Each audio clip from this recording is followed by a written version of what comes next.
Yoga teachers, bear with me for a second. This is going to make sense, and it's going to change how you think about planning your classes while saving you tons of time. So you can walk into class knowing exactly what to teach and how to adapt it for your students' needs. Picture two cooks starting their shift.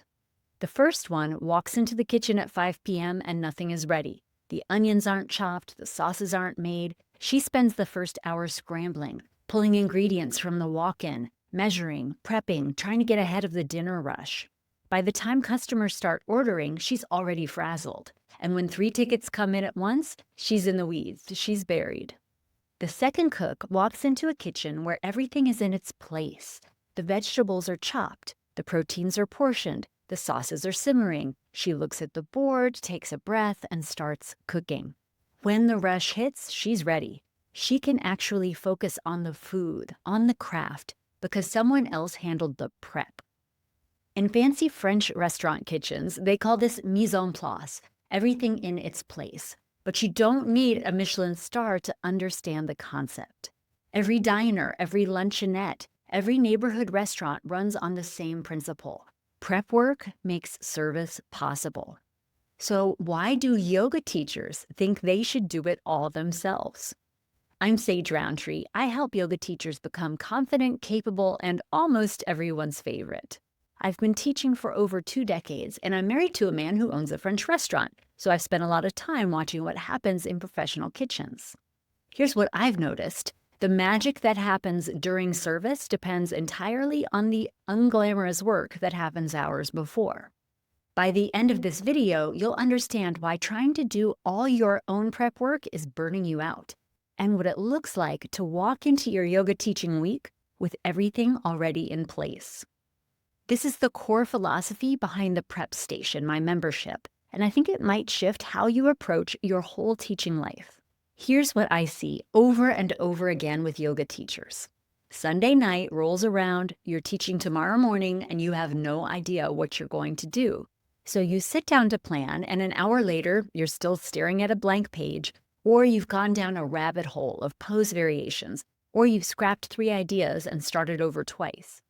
By the time you finish, you're tired.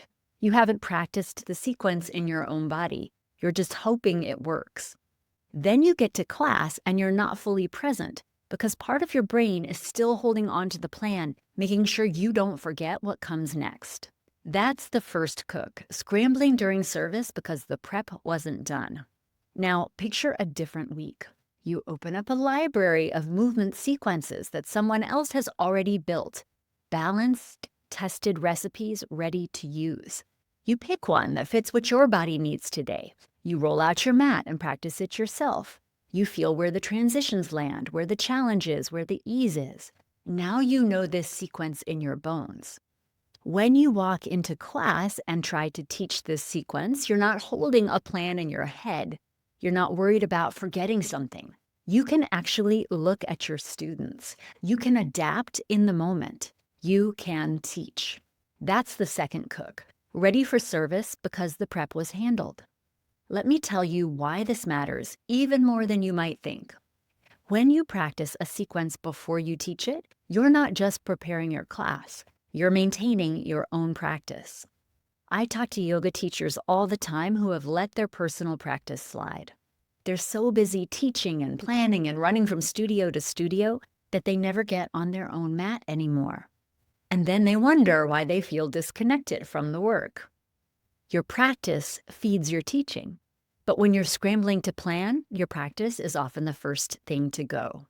When someone else handles the prep work, when you can open a library and just pick something and practice it, you get your practice back and your class is ready. That's not lazy, that's professional.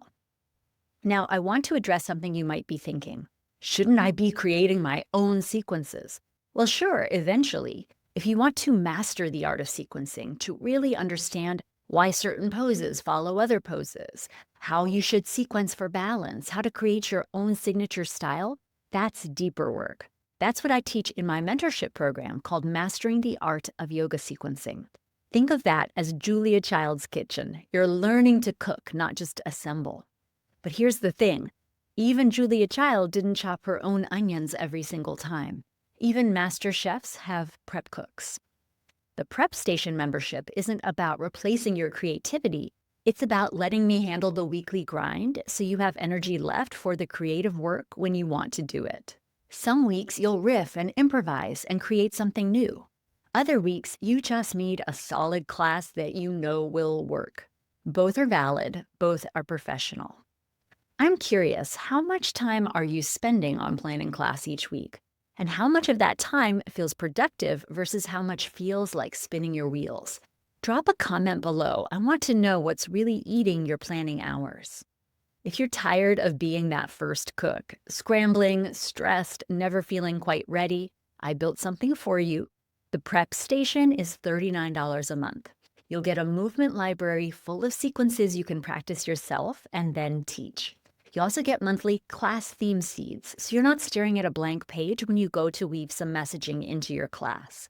You get a live class each month to take as a student. And you get CEUs just for being a member, 3 hours for every month you're in. It's the prep work handled, so you can focus on the actual teaching. Links in the description. Here's what I want you to try this week, even before you join anything.